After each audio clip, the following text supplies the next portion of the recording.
Bonjour et bienvenue dans ce nouveau numéro du 7-8 l'hebdo, 26 minutes pour revenir sur l'actualité de la semaine dans les Yvelines, au sommaire de ce vendredi 6 mars. Le domaine de Mérenté, dédié au service des personnes en perte d'autonomie, organisait une journée portes ouvertes, l'occasion de découvrir un nouvel espace dédié aux solutions nouvelles pour une vie autonome, reportage dans cette édition. Le projet de loi de réforme du système universel des retraites a été voté cette semaine à l'Assemblée nationale. Après des débats tumultueux dans l'hémicycle, c'est au tour du Sénat de plancher sur les textes. Sophie Primas, sénatrice LR des Yvelines, sera avec nous en plateau pour en parler. Un premier cas de coronavirus confirmé dans les Yvelines, le département présente son premier bilan carbone et la culture, facteur d'égalité sociale dans le rapport dédié de la députée Aurore Berger. Nous reviendrons sur ce qui a marqué votre semaine dans les Yvelines. Jeudi soir, c'était le dernier conseil communautaire pour Saint-Quentin en Yvelines. Avant les élections municipales, de nombreux points étaient à l'ordre du jour, comme les finances, taux de la taxe d'enlèvement des ordures ménagères ou taux de fiscalité directe locale.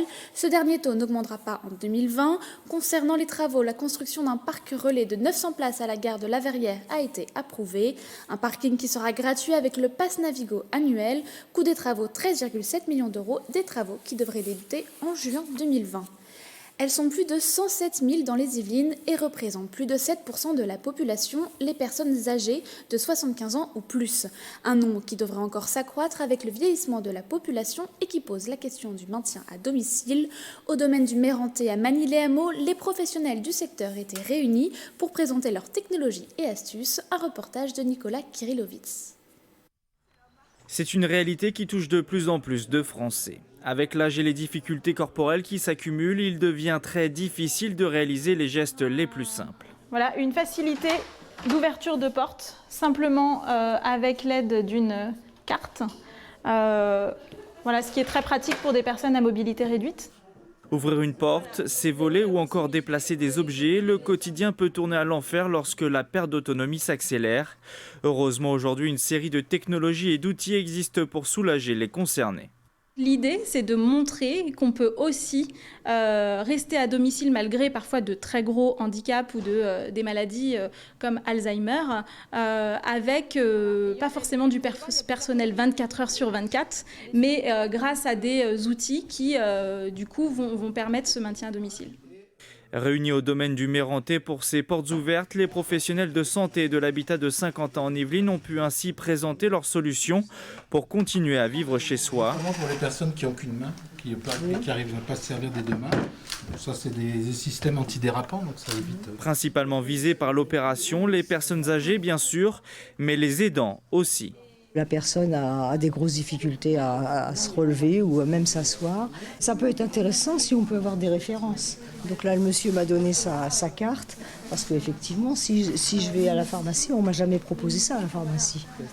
Dans les Yvelines, plus de 7% de la population a 75 ans ou plus, un chiffre inférieur à la moyenne nationale de 9%. L'INSEE prévoit un doublement de ces données pour 2050.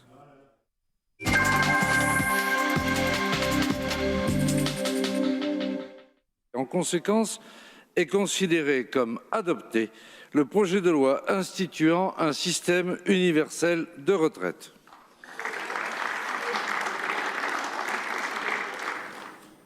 C'était dans la nuit de mardi à mercredi. Les députés votaient contre les motions de censure opposées au Premier ministre et son 49.3 pour faire passer le projet de loi ordinaire sur les retraites.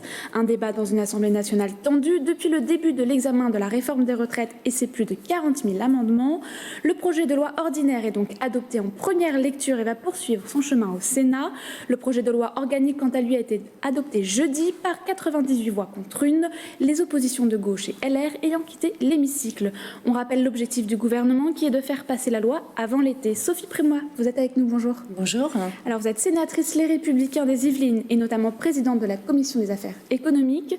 Ce projet de loi ordinaire, il arrivera fin avril au Sénat. Son président Gérard Larcher a annoncé vouloir un débat de fond sans obstruction. Comment on se prépare à un examen d'une loi dans un tel contexte ? Alors vous avez raison, normalement il est inscrit, enfin il n'est pas encore inscrit puisque la conférence des présidents n'a pas statué et normalement le timing c'était fin avril. Le président Larcher, après avoir demandé que ce texte dans un premier temps ne soit plus en lecture accélérée, c'est-à-dire qu'il fasse 2 navettes entre l'Assemblée nationale et le Sénat, il a eu reçu une fin de non-recevoir par le Premier ministre, a demandé cette fois 15 jours supplémentaires, donc fin avril ou mi-mai, en fonction de la réponse du Premier ministre dans les jours qui viennent ou dans les heures qui viennent.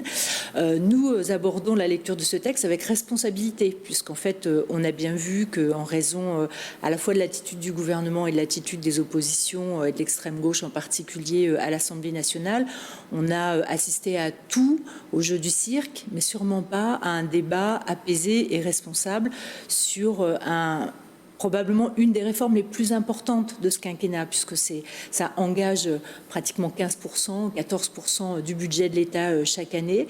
C'est un changement profond de la méthode et de la politique de retraite. C'est un changement profond de l'idée qu'on se fait de la société. Derrière, c'est beaucoup plus profond. C'est pas des mesures juste techniques. C'est un changement profond de modèle de société. Et nous voulons au Sénat aborder cette discussion avec responsabilité et le maximum de sérénité.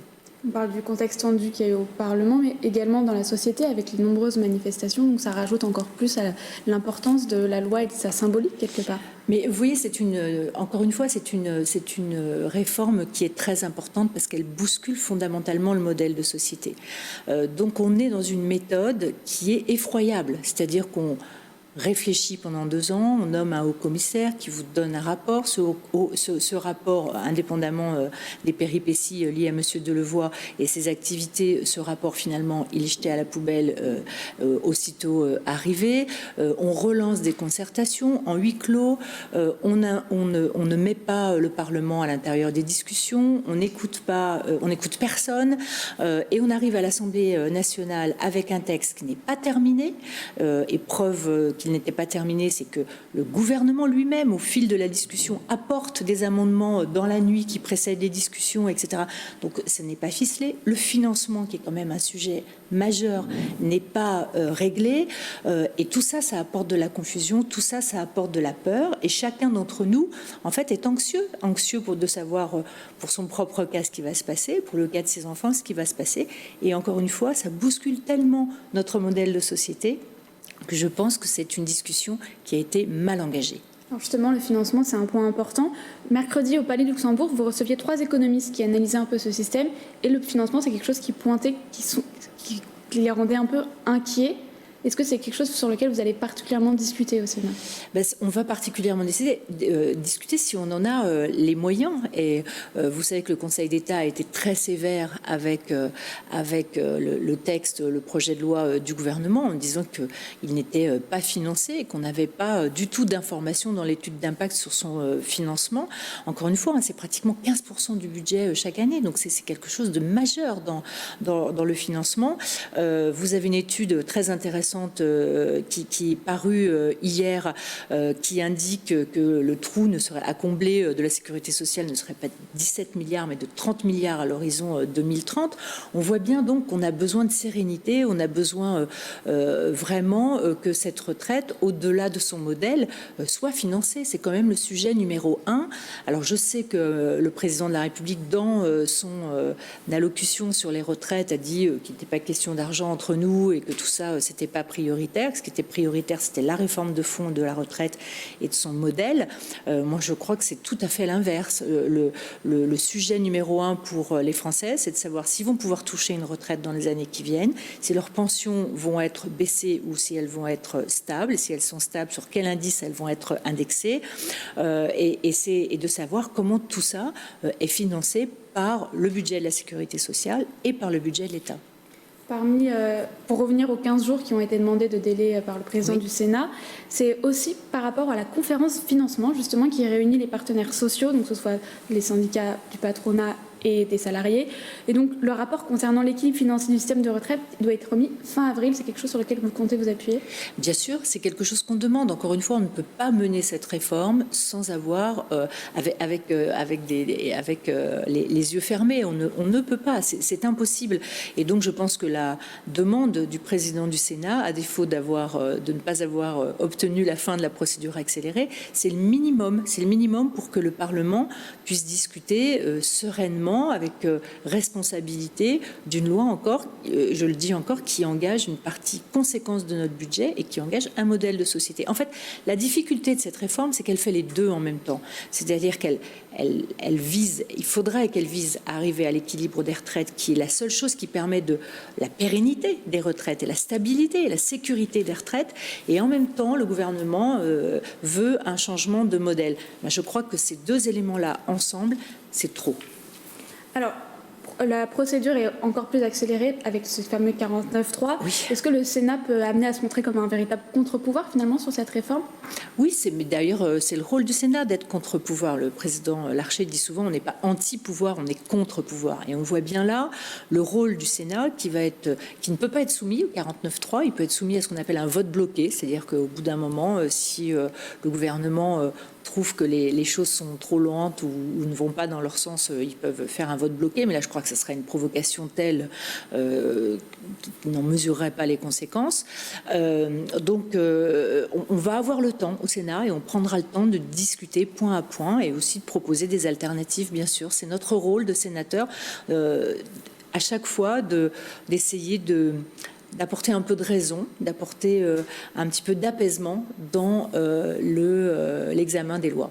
Justement, qu'est-ce que vous allez proposer au sein du groupe droite et centre qui est majoritaire au Sénat?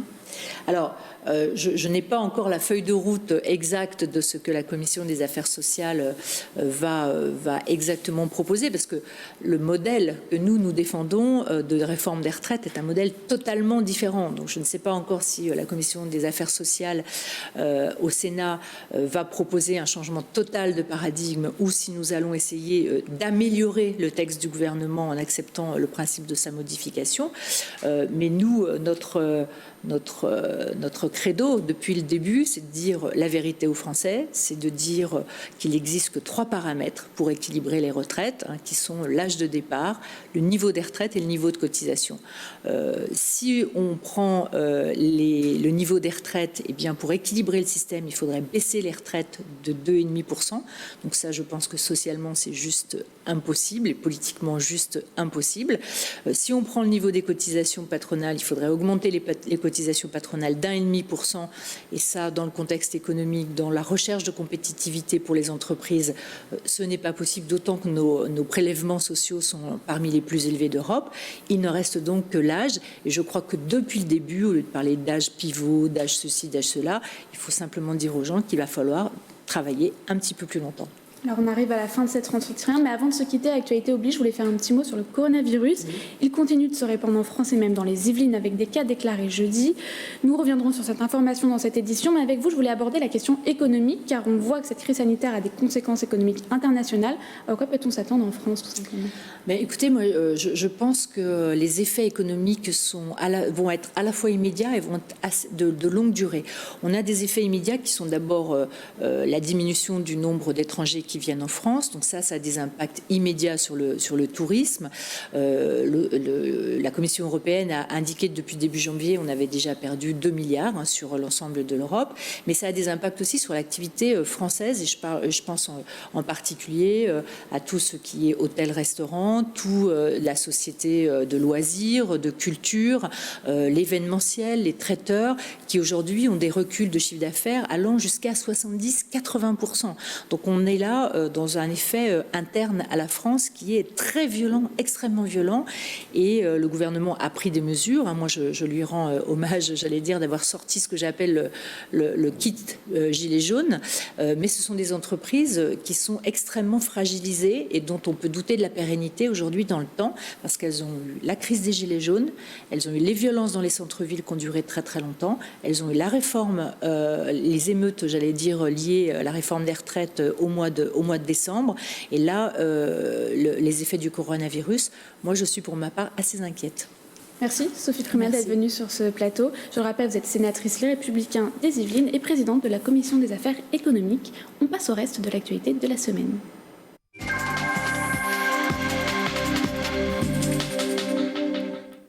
Le coronavirus qui touche les Yvelines, donc un premier cas décelé mercredi nous a été confirmé jeudi par les services de l'État. La personne concernée est un homme habitant de Versailles dont l'âge serait relativement avancé. D'après les informations communiquées par la préfecture, il a été transféré dans un hôpital parisien. L'agence régionale de santé enquête pour comprendre les origines de la contamination. Le patient ne revient pas d'une zone à risque comme la Chine ou le nord de l'Italie. Son entourage a reçu des masques de protection et sera en confinement pendant une période de 14 jours. Pas de mesures spécifiques mise en place sur le territoire, la préfecture tient à rassurer. Il s'agit d'un cas isolé. Les Yvelines ne sont pas un foyer épidémique. Dès la semaine dernière, déjà, le président du conseil départemental n'était pas alarmiste au micro de Michael Elmidoro. Je pense qu'il faut rassurer nos concitoyens. C'est une épidémie, mais ce n'est pas la grippe espagnole de l'avant-guerre. Bon, il y a un danger, mais le danger est surtout pour des personnes déjà malades et affaiblies. Donc pas de panique, mais après, les structures de santé publique en France sont anciennes et solides. On peut leur faire confiance, du moins je le pense. François de Mazières, maire de Versailles, s'est entretenu jeudi avec le directeur de l'hôpital Mignot à propos de ce premier cas. Un dispositif est mis en place à compter de ce jour au centre hospitalier de Versailles pour la prise en charge d'éventuelles nouvelles contaminations. Versailles, où d'après les informations de nos confrères de 7-8 Actu, un deuxième cas est suspect, celui d'une mère de famille signalée jeudi. Pour tout renseignement sur le Covid-19, n'oubliez pas le numéro spécial déclenché par le gouvernement, le 0800 130 000. En cas de symptômes, c'est le SAMU qu'il faut contacter au 15. Pour notre rubrique « Ça s'est passé », nous vous proposons un retour sur une précédente vague d'épidémie. Dès 2004, la France avait élaboré un plan de prévention dans le cadre du virus H5N1. Malgré tout, elle a dû subir les conséquences, notamment économiques, de l'infection.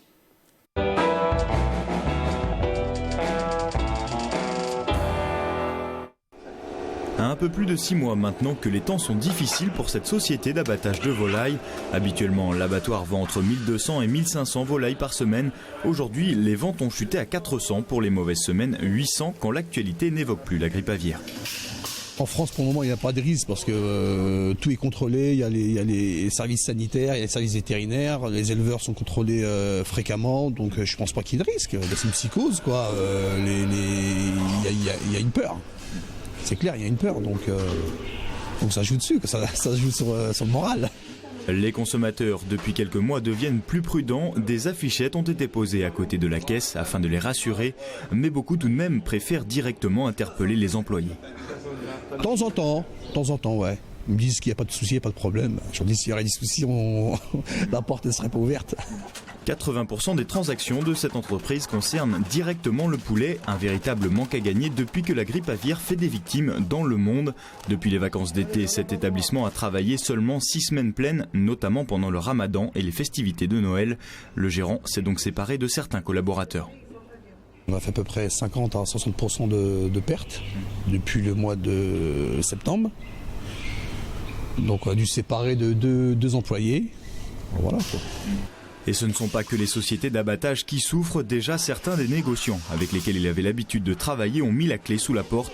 Son entreprise est d'ailleurs en vente, même si la grippe aviaire n'est pas forcément la raison unique. C'est toute la filière qui va fermer. C'est de l'aliment jusqu'au consommateur, quoi. Donc c'est toute la filière, c'est-à-dire les éleveurs, toute la filière.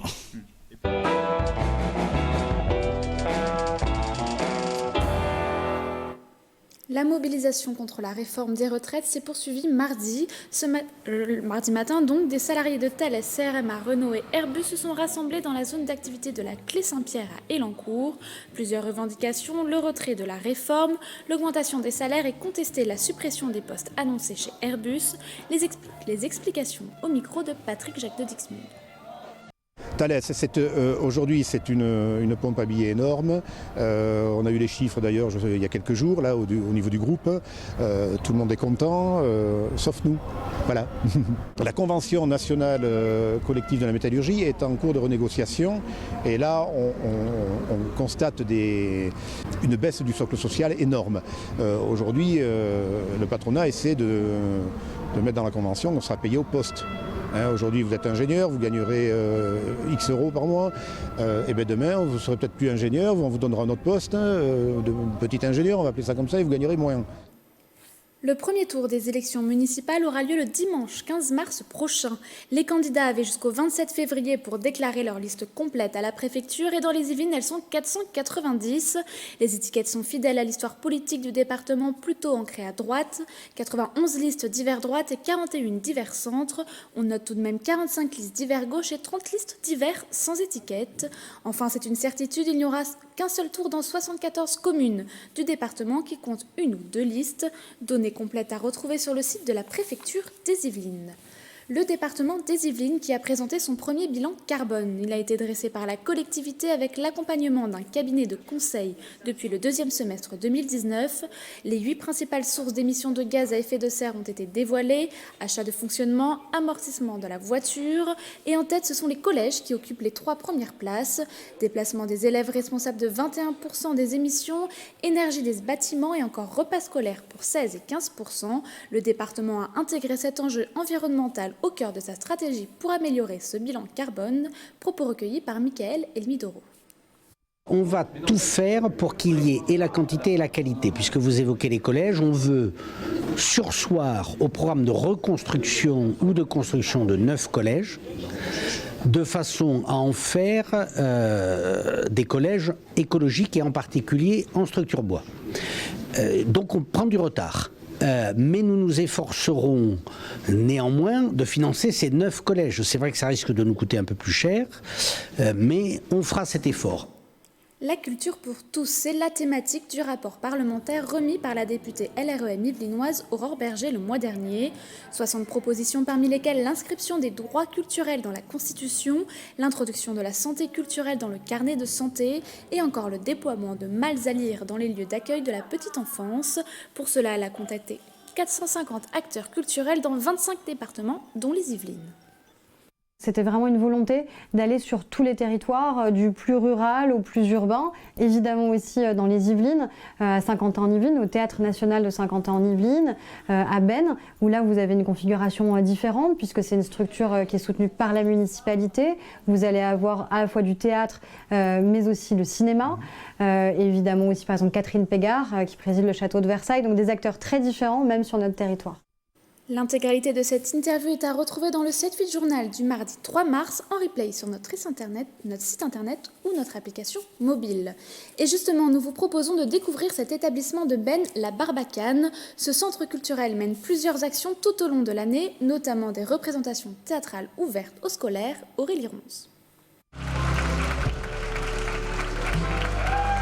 La troupe de la pièce Intramuros, saluée par les scolaires, après une représentation uniquement dédiée à ce public venu du centre Yvelines. À Bennes, le théâtre La Barbacane est géré par un syndicat intercommunal. 7 communes sont associées et travaillent ensemble sur la programmation. La spécificité de ce bâtiment, c'est qu'il a été construit et ouvert il y a une trentaine d'années avec l'idée que tout le monde allait pouvoir se croiser. Il y a une bibliothèque municipale, un volet associatif qui est porté par la ville de Bennes avec différentes activités de la pratique artistique. Et puis dans notre salle de spectacle, en effet, il y a spectacle mais il y a aussi cinéma. Plusieurs fois dans l'année, les représentations théâtrales sont suivies de bord-plateau, un moyen de partager qui permet aux scolaires de se familiariser avec le monde du spectacle. J'aime bien transmettre un petit savoir, 2-3 choses, partager un peu avec les jeunes. Parce que moi, dans mon parcours personnel, j'ai souvent rencontré des professeurs, que ce soit de sport, de lettres, même de maths ou de géographie, qui m'ont souvent apporté autre chose que leur matière. En décembre dernier, l'établissement culturel a reçu la visite d'Aurore Berger. La députée yvelinoise s'est inspirée de ce lieu pour son rapport sur le développement de la culture pour tous. Donc l'enjeu, c'était de parler de comment à l'échelle d'un territoire, on arrive à créer des mutualisations, des convergences, des circulations qui viennent parfois jusqu'à notre lieu théâtre, mais parfois c'est le théâtre qui va sur les villes du syndicat. Un accompagnement à la culture qui a également permis à la Barbacane de devenir le premier lieu des Yvelines à porter le label scène conventionnée pour la musique. Première grande course européenne sur route de la saison, le départ du Paris-Nice 2020 devrait avoir lieu ce dimanche depuis la commune de Plaisir. Lancement du château pour une boucle de 154 km. Le peloton partirait le lendemain de Chevreuse, direction le Loiret. Une 11e édition consécutive dans les Yvelines qui pourrait être perturbée par le coronavirus. Plusieurs équipes se sont retirées de la course pour cette 78e édition.